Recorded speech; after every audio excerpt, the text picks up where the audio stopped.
so we can jam together. And you can pick your wheelies in the right corner. There is 7 wheelies, and you pick your favorites. I believe there are other versions somewhere with Mac and Linux, but mainly it is a Windows software. So here it is. When you start it, there is already a shader on your screen. A shader, if you don't know what it is, it's a program for your GPU, for your graphics card. So we don't use the CPU, we use the GPU, which are very different pieces of hardware. They don't work the same. The CPU is very sequential, whereas the GPU is very parallel. This program, the shader, will be called for every pixel on a screen independently. And they can pass information to each other, the pixels. They are like, tubes. A shader receives the coordinates of the pixel for which it is called and has to return its color. So we don't make pictures the same way as we do with a CPU, where we can draw anywhere on the screen given some coordinates. So I'm going to start to remove. Where is this? It works? Yes. Pas ça? This thing. Is better? Okay. I'm going to remove the present shader. It is cute, but we are going to make our own. So I remove everything except the final line for out color. And out color is a vector of 4 floats, 4 number with commas, if you prefer, 4 reals, 1 for each component of the color. If you choose red, half green, and no blue, and this is alpha for transparency. If you are a graphics artist, you know there are 4 components, but we don't use alpha. And then you compile, you get a beautiful orange color. So R, G, B, alpha. Okay, that's great. So now you see this is a static shaders for whatever coordinates it is called, it returns orange. So all the screen is orange. Not very interesting. You can change the colors, but so we are going to want to distinguish different coordinates. For that, we want what we call a Cartesian coordinates system. You know, abscissa, ordinates, you remember in your math school. So let's make one. It's called typically UV. It has, of course, 2 components. So it is a vec2, a vector of 2 floats. X, the abscissa, Y, the vertical coordinates. And I'm going to give you the formula, because usually I make the demonstration, I give you the proof, but we don't have time for proofs. So here it is, 2 by GL flag coord XY. Those are the coordinates of the pixel for which the shader is called, minus V2 resolution X and Y. Those are the current resolution. The X component is horizontal and the Y component is vertical resolution. And we divide by the minimum of the 2 components of the resolution, which is in our case, as you can see, the vertical one. It would be V2 resolution Y, which is the mean of the 2. So now I compile, that does nothing, but if we change this with the first coordinate and the second coordinate, and nothing for blue. Oh, beautiful. You can see the screen. There is, if you go from the middle of the screen up, you see more and more green.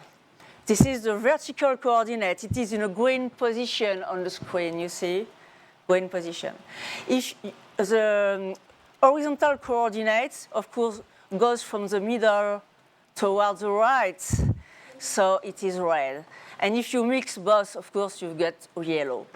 And why does the negative coordinate, left of center and below center, are black? Because they are negative, and negative colors are black, are actually 0. So you can see the origin of our coordinate system is here in the center, up, down, left, right. Opposite, left, right. So we have coordinates, we're happy. So, now, usually when I teach shaders, I begin with 2D. I teach people how to make 2D shapes on the screen and how to mix them and how to animate them. And then in a second workshop, I teach 3D. Today I'm going to go fast and go 3D. Yes?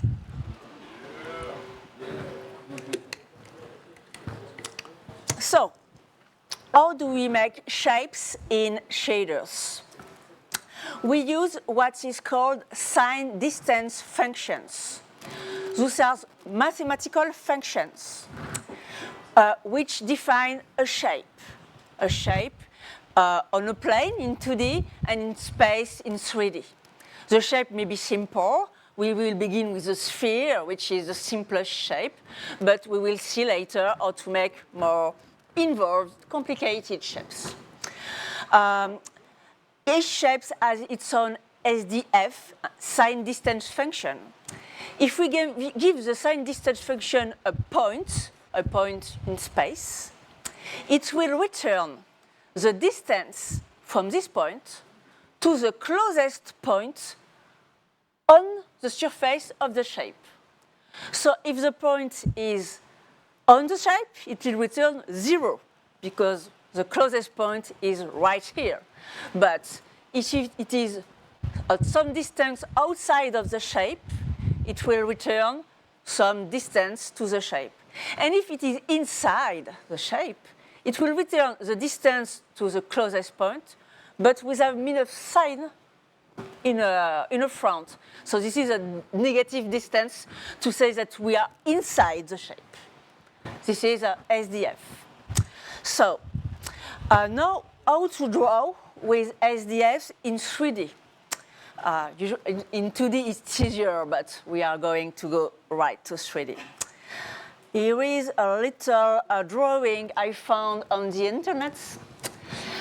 This is the ray marching algorithm. So first, we choose a point in space where from which we are looking at stuff. This is a camera system. The camera has an eye, where is the A here, and has a screen, a lens, which is seen from the side here. This is the lens. Okay. For each pixel of the lens, we are going to send a ray from the eye through the point into the space. Here, we choose to send a ray through the center of the lens. So the eye is here, and hop, we send a ray. You can see the arrow here of the ray. So now what we want to get is the coordinates of the point on the surface, the intersection of this ray and the surface of our shape. So our shape is in black here. It's a fractal. Actually, we can make fractal in shaders. It could be a sphere, but it's more complicated, you see. It's our shapes seen from the side. So we start from the beginning, and we ask the SDF of the shape, which is the closest point from where am I to where you are. From here, the closest point happens to be here. You see? This is the closest point from the shape to the starting point. Okay, so we draw a big bubble around the point of a radius to this distance, radius. So we know that there is nothing, no object within this bubble. So we can march. We can go on a ray with our foot and walk to the intersection of the ray and the bubble. This is our second point. Again, we ask, which is the closest point to the shape from this point? The SDF answers. It says, here, this distance. Okay, so we draw a bubble again of this distance around the point. And we know there is nothing to block us within this bubble. So we can draw to this intersection. We ask again, this bubble, we can go here. We ask again, this point, this bubble, we can go here now. What is the closest? This one, this bubble. This one, this is this point, so it makes this bubble. And now we walk here, and the closest is here. So now the drawing is not finished. In theory, we should jump to this place and ask again, which is the closest, the distance to the closest point? And it would say, this little distance. And we have to ask every time we ask a distance, is it small enough? Small enough. And here we will say, yes, it is small enough. So we can consider we have touched the shape. And so this point is the intersection of our Y with the shape. So you see, we are going to jump using the SDF of the shape until we are close enough to it to say we are in contact. So this is the ray-marching algorithm. I'm going to write it now. It's a pretty easy piece of code, actually. So I'm going to make a function. It returns, of course, a distance, the ray-marching algorithm. I'm going to call march. It takes, arrow is the ray origin, the I. I'm going to call here I. I is better. The ray direction it takes. And how many steps are we going to make until we consider we haven't touched anything and so there is anything to touch? We are in a sky. So we have stuff like this. We can also have a maximum distance, but I'm not going to do that. So float, total distance. At first, it's 0.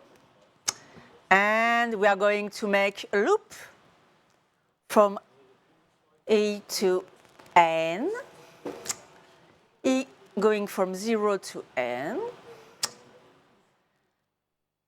First question, what is the distance SD of our scene, the SDF of our scene? Oh, SDF is cool. I need to define our starting point. P is equal to I, starting point from the I. What is the SDF of P? We get a distance. see if D is small enough, that is small for our purpose, we have finished and return the total distance. And then we advanced an array from the distance. So array, we work on array from distance D and we add it to P. So P, our reference points, works on array that way. And total distance 2 needs to be to receive D. D is added to the total distance. And if we don't touch anything, we are in the sky, we return a negative value. Here it is. So now we need to write another function, which is isDF. We are going to make a basic sphere. A basic sphere is this.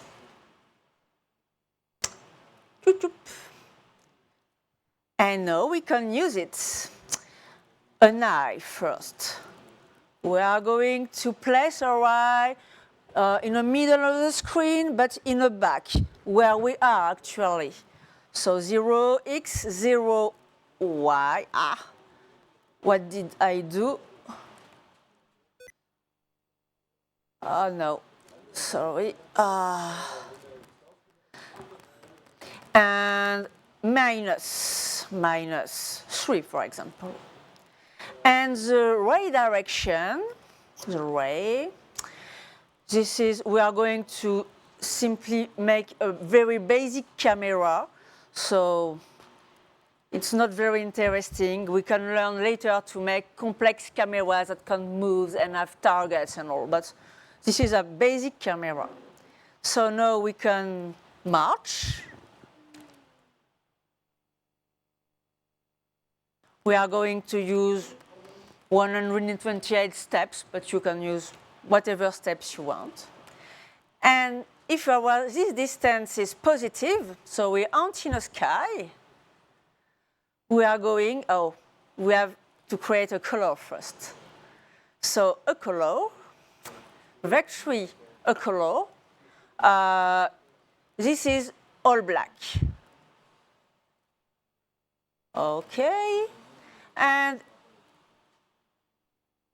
if we touch the sphere, the color will be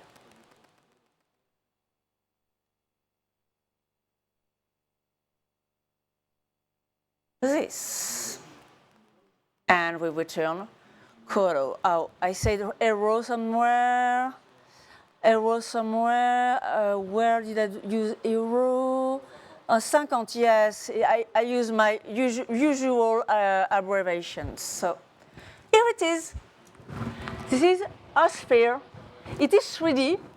Yes, it is 3D, but it's, flat shaded. There aren't anything to show the depth of it.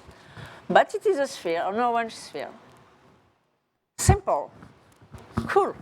I'm going to shade it a little so we can see, we can see the depth. So let's shade it a little. Instead of a flat color. So I'm going to reconstruct point. It is I plus ref D. And I need a normal. Do you know what is a normal? This is the vector which is perpendicular of the shape at any point. So this is a vector doing this, here doing that, and in the middle going towards me. This is a normal. So I'm going to write you a very fast normal. Again, I'm not going to explain it. I'm going just to give it to you, so you can use maybe if you want in a jam. Up, up, up. up, SDF P plus S. This is a gradient evaluation for those who know the math, but most people don't know the math. It doesn't matter, you can use it anyway. An easy normal, and here it is. Yes, we've got one. So now we can calculate the normal of P at the point P. So at the point we touch, we want this vector going outside, which is perpendicular to the sphere. We have it. And so now we can calculate a diffuse color, which is this. We need the light. I'm going to use a light later. Up, dot, yeah. I need a light. The light will be above the, voila. And now we can use this. Oh, you see, there is a light at the top. We are going to put it closer to us, maybe, -1, or even -3, so we can see the sphere. Isn't it beautiful? A real sphere. So we are really in 3D. So now let's have fun with shapes, if you want to. There are many shapes possible with the SDF system. So first I'm going to write the SDF of the sphere as a function. Hop, return length, the P -1. Usually we give it the radius of the sphere, so radius here. So yes, we can do SD sphere this way. P and 1, yes. So this is the same. If we don't do 2, this is a bigger sphere. Okay, so now we can try other shapes if you want. So the SDFs for the shapes are pretty complicated mathematically.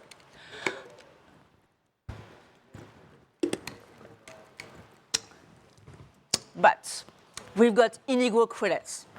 Inigo Quilez is the shader master of the world. He made a shader toy, he works at Adobe, and he knows all the shader maths ever. So this guy has a fantastic web page with articles on it. You see all those articles about shaders. You can read them when you feel ready. But we will start with the 3D SDFs. You see there are the 2D SDFs too if you want to make 2D stuff. Here it is. So you see the sphere, you know it. This is the sphere, and you can see other shapes which have increasingly complicated functions to make them. But what we do as shader artists is to copy-paste from Inigo Quilez's website. We don't try to understand those formulas. So I'm going to take a few shapes that I like. The torus is pretty simple to write, and I like it. So here it is, a torus. I want a torus. So up, here it is. Beam. Waters. Oh, the box. Yes, love box. Beam. A box. It's a start. We can take more later. So now we can change if you want. So if we want a torus instead of a sphere, so SD torus takes a P.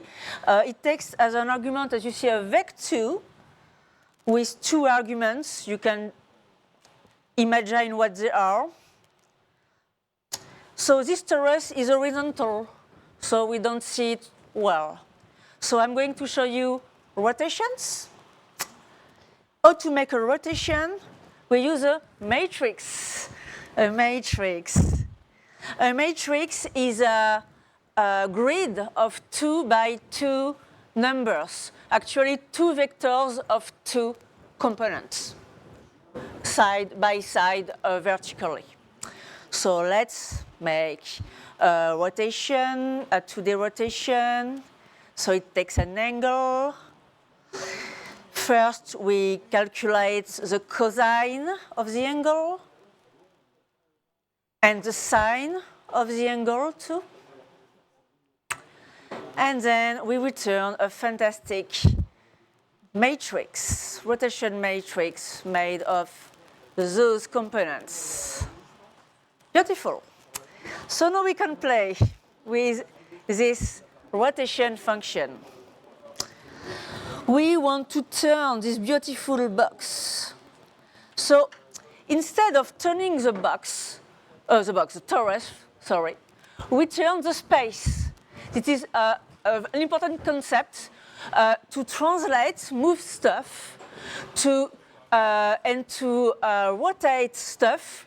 We don't rotate the stuff, but the space they are in, which are defined by the P, the point P. This is a bit, it's like moving this object on my hand. This is moving the object, and this is moving the hand. We move the hand, and not the object. So, let's do it. Let's rotate this lovely little torus by the time. Go. Yes, oh no, it's a multiply by. Beautiful? So we are rotating, this line says that we are rotating around the x-axis. So we modify the y and the z-axis to rotate around the x, which is constant. And we say by the angle is the time, and so it's turn with time. Nice! Can we turn it also around the y-axis? Of course. So we take x and z, and we are going to use half the speed. And so x, z, yes. Oh, yes, we have changed, yes. So now you can make stuff that turns around. If you want to make stuff that moves around, you are going again to play with P. And instead of multiplying by a rotation, you are going to subtract a vector. For example, we are going to push this thing on the right. No, on the left? Yes, because I'm doing it after the rotation and they change the P. So let's do it before the rotation first. Before the rotations. This. So we pushed it off 1 to the right. Oh, let's move it left and right. So do you know the sign?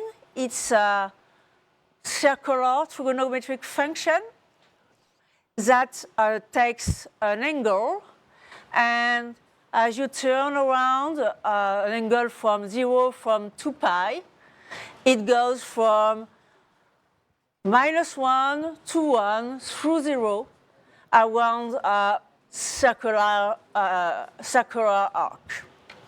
So it's going to move on the left and then on the right with the time. We often use this kind of thing in shaders to animate stuff. I'm going to make my torus change thickness. We can use a nice little function which is a LERP, you know, a linear interpolation for those who know this. So it will go from 0.1 to 0.3 thickness according to the sign of time, except that the sign of time goes from -1 to 1. We want to go to 0 to 1. So we are going to multiply it by this and add this. So now our sign goes from 0 to 1. And here it is. This beautiful shape changes thickness. So now let's play with multiple shapes. I am so... We got a box. I love cubes, me. So let's do a box. So first of all, let's save our P. Let's call it OP, like original P. So our torus will have its own, you know, transformations, its own translations and rotations, and the cube will have other transformations. So let's put the torus in its own space. And now let's get back OP as it was, and let's make a cube. A cube is a SD box that takes P, and that takes, you know, it's a box of one side. So I'm going to return only the cube to show you a cube. Let's make it turn. So again, write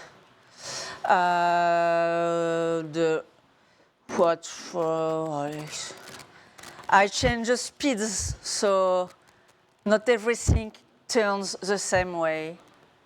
Yes, and PXZ. What? I should have made an abbreviation for F global time. It's really too long to type. Here is a cube. And as we are at it, we are going to add the third axis. So it turns on all three axes. Yes. Fine. I'm going to make it a little smaller. Nice cube. But we want our torus too. We want both. How to get both? Well, that's pretty easy. You've got to define a shapes value, which is the full SDF of the scene with both shapes in it. Shapes, and this is the minimum of both shapes. Simply the minimum of both shapes. And we return, of course, the shapes now. Oh, we have both. That's cute. What min does, it's an onion of both shapes, like there are, you know, sets. If you study sets in maths, it's a union. The fusion of both. But we can do other operations which are maybe a bit fancier. What if we take the maximum of both distances? Max. Wow! This is the intersection of both. You cross the shapes together. Beautiful intersections. So, right. And now, if we keep the max, but put a minus before the cube. Oh, this is the torus minus the cube, the torus, and you cut the cube from the torus. Of course, if we put the minus before the torus instead of the cube, we've got the cube minus the torus. Isn't it cute? So, with these three operations, you can make very funny shapes. You can cut shapes with other shapes and make whatever you want in truth. So, I don't know how much time I have. Oh, see, I have more time. Yes, we can play. There is the possibility to have, an onion, a minimum, which is sticky, the sticky minimum. I'm going to write it for you. Again, I'm not going to demonstrate this thing. It's called smooth union. It takes two distances and a stickiness parameter.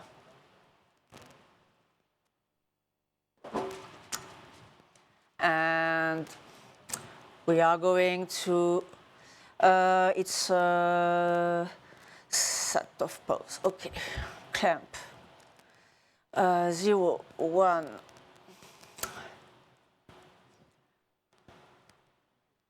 Up, up, up. A minus B over stickiness. And we return. You may ask how I do to know most of them by heart. Actually, I do shader showdowns, which are shader competitions. And competitors start with a blank screen and no help at all, no documents, nothing. So you've got to put everything into your memory. And when you forget something, it's a bit of a, yes, a problem. Minus, it's H, minus H, stickiness. I hope I didn't write nonsense. So now we can try the smooth union between the two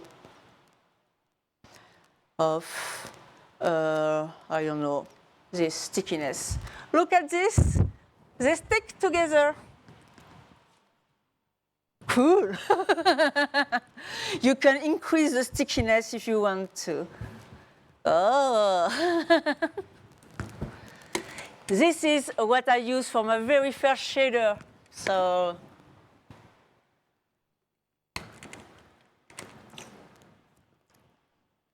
fun. So now, what can we do? Fun stuff. You may want some color, maybe. An easy way to do colors is to make it at the end, at the shading space. So here we have only orange, but we can mix. We will mix now between orange and what? A red? I don't know. According to the depths. This is, it's mixed. So since the depths can be negative at some point, you can go also into the yellows. Easy way to have more color on your screen. I don't know if I don't think I have the time to show you a real multicolor shader where you can really choose the color of each shape. But this is a good start to use PZ, the depths, to have some gradients on your stuff. And you can also do a gradient if you want according vertically to, you add PY is a vertical position, and it also takes the vertical position too. It's cute. I like it. On my first shader, what I liked to use was some maybe some repetition. Let's try to repeat the torus. So P, we are going to repeat only according to X only for a start. Fract Px minus F. Whoa! So we repeat the torus, but as you can see, there are some glitches. Why? Because the torus is too big for a repeat space of one distance if you use fract. So we can make smaller toruses, or we can use another function. We can use a repetition, a bigger repetition, like 2, I don't know. So let's do that, plus half repetition of repetition minus half repetition. It's better, but still not much space. It's too big a torus. Too big a torus. A bit better, but not too. But we are far from, so we can go further. Further, -5 on our camera. There are still glitches. Well, it doesn't matter. For a beginning, we'll have glitches. If you want to repeat according to X and to Y, we can do that too. Oh, toruses. And of course, if we want to repeat on all 3 axes. So many toruses! Oh, we are inside one, so sometime we are in a black. We are going to move a little on the side, so we aren't into a torus, within a torus. So, are we still within a torus? No, we aren't. Very good. We are on the side. Wow. Do we want to repeat everything? We can. So here we played with the P of the torus, but if we do this repetition stuff before saving the OP, oh, nice. Nice repetitions. Of course, if you change the repetition distance, we will add some more space between the stuff. And if you use a very small repetition, oh, we are inside one. Oh, we are still inside one? Oh. Yes. It's a bit crowded, but it's nice. So here it is, a repetition. I'm going to, this depth goes too fast. I'm going to have it going slower, so it can go, yes, slower depths. Okay. We have 1/4 hour, 15 minutes left to play with. We are going to add more stuff and do intersections of stuff. And yes. So this is a smooth onion, but we can make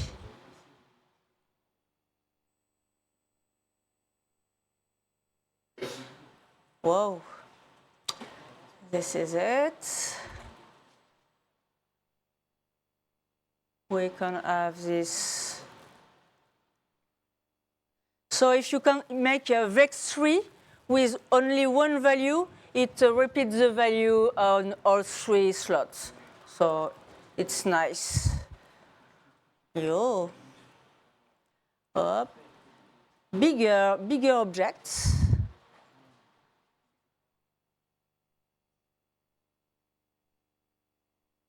Yes, bigger. This is a 2 cube, a 3 cube.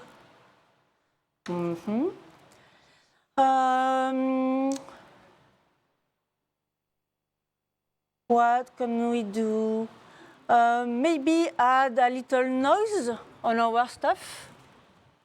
So I'm going to use to show you how to use a texture. There are textures that are given with Bonzomatic and others that I added personally. If you want to use a texture within the jam or the competition, you have to use the textures that are given by Bonzomatic and given by your organizer. You can use your own, unfortunately. So here the text noise is given by Bonzomatic, but I prefer the blue noise because it's more beautiful. But it's one I put into it. So I'm going to put some noise. Let's put some noise within the ray marching itself. This is Nusan who showed me this technique. So we have to give it the UV.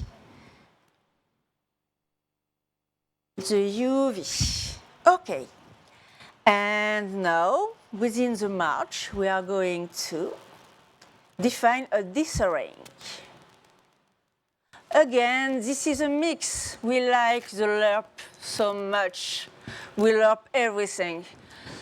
And by what are we going to lerp this? By some noise. We use noise with texture to use a noise texture. What texture? We are going to use a standard text noise according to UV plus time. Or no time to begin with, just UV. And we take, since the texture gives you back 3 components, we are going to use only one. So we take the X, the first component. Nice. And now we can multiply the distance by the disring. So, do we have something nice? Not so much. Let's go. Are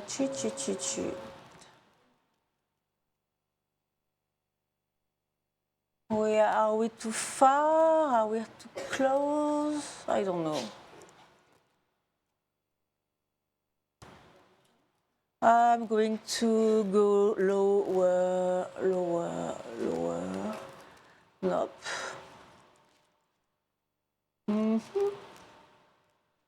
Oh, yes, you can see it on the glitches. You see the glitches? The glitches have noise on them. In the front, you see in the front on the left? You see there is a pattern that appeared. It's a noise pattern. I'm going to have it to move with time, so you can see it better. Here it is. Oh, you see? A moving pattern. Faster, please, faster. Yes. So this is 2 big patterns, so I am going to use a smaller one. Yes. Maybe, yes, some. And you see what it does? It hides the glitches. So as beginners, you will have glitches in your 3D scenes. You cannot avoid it. It's pretty difficult to avoid the glitches. It takes some time and many techniques to do everything like this, repetition, in a very clean way. But thanks to Nusan, you can hide those with some noise over it. Good. I personally prefer the blue noise. It's so much beautiful. Yeah, the blue noise. Oh, it's cute, the blue noise. I'm going to have it going bigger. Yeah, even. Show me, please. Oh, no, it's too low. So, you have to know, the right frequencies to have the noise, the texture you want to. But so you multiply the UV by a frequency, which will be the frequency of your nose. Low frequency will give you a big pattern, and high frequency only very mixed stuff. So you can play with your. You can, if you want to, put some noise on a time too. So it will move in a more messy way. You can play as you want. Now you know how to use a noise, and you can put some everywhere. Let's put some on the objects themselves, on the surface of the objects. We can do that. So on our torus, we are going to add on the torus, on the top of the torus, a little bit, not too much. It doesn't work if you put too much. Take blue noise, sorry. La, Jack, Jack. P plus F global time. It's not too bad. So now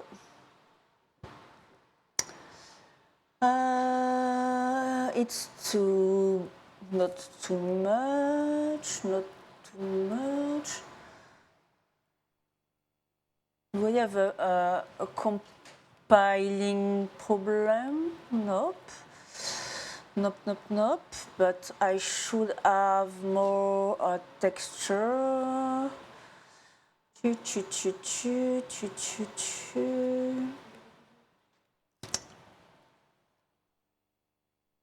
Ah, yes, maybe.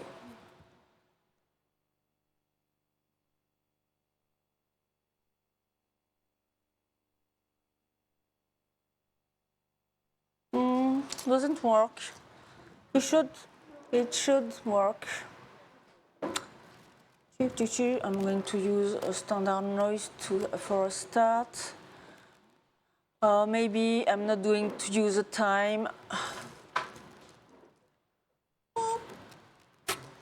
Oh yes, this thing. I forgot this thing. Oh, we have it. Let's put some more on it. You see the texture appearing on the surface? Yes, some texture on the surface of your. So since it's according to the coordinates x and y, there are some distortion as you rotate. But this is a little, a little bit of a texture. Yes, I like this. No, more. Yes. So yes, you can texture your objects simply by adding some noise on its SDF. Simple. So here it is for a little, I think, demonstration of what you can do with a GLSL shader. I've gone very fast. Usually I explain more, So for those who are in a room, you can come back to me later and I can explain the formulas, the techniques in more detail if you are interested. How to make more stuff. For those who listen to us, I believe those little formulas and techniques you can use and put together to join us for the jam tomorrow afternoon with Alkama, not here, over there, playing music.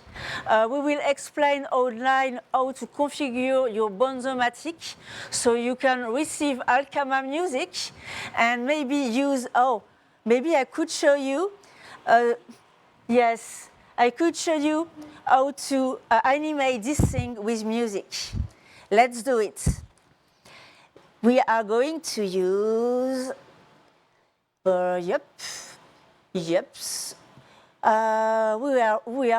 are playing with our, you remember, with the thickness of our, torus.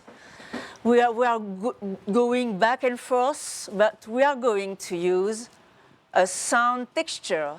It is called Tech FFT. There is also Tech FFT Smooth, which is smoother, of course. And we can choose a frequency.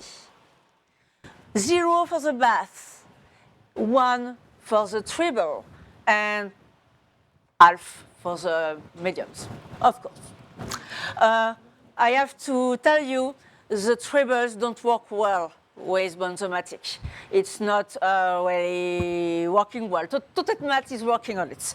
So use the bass. This is the bass. So what note, it doesn't do anything because there's no music, but I'm going to add some. This is some royalty-free music.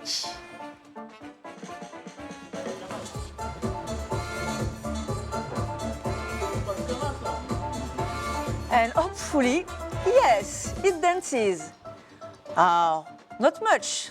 So let's have it dancing more.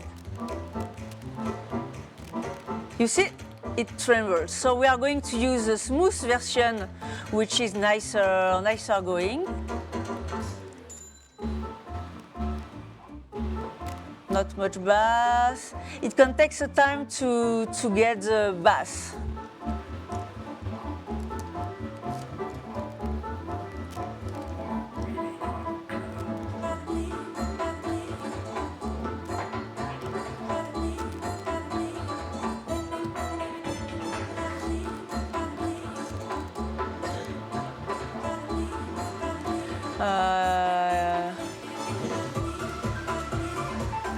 No.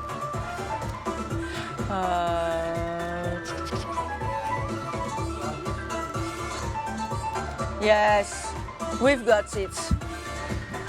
Dancing terraces. So it's very easy to use. You use the Tech FFT or the Tech SPC Smooth, and you choose your frequency, 0 for the bass, 0.1 for a bit above the bass.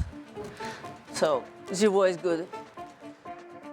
And now you've got textures that give you back between 0 and 1 how much bass there is now.